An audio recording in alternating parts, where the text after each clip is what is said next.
Every day I go to a school that likes to help with learning. 1, 2, 3, they're the keys. Basic math, very easy. To Baldi's world of fun where no one leaves till educated. Every door is locked up tight. Stay inside till we're graded.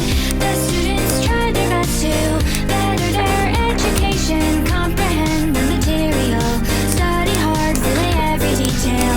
Nobody wants detention. We only want attention.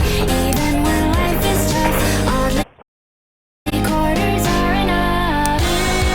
This is how we live our life, searching for the answers inside of every page. And I'm here wondering if one day we'll finally be free from this cage. Is it okay?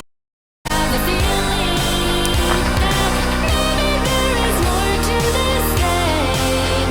However, now, no time to question, so just be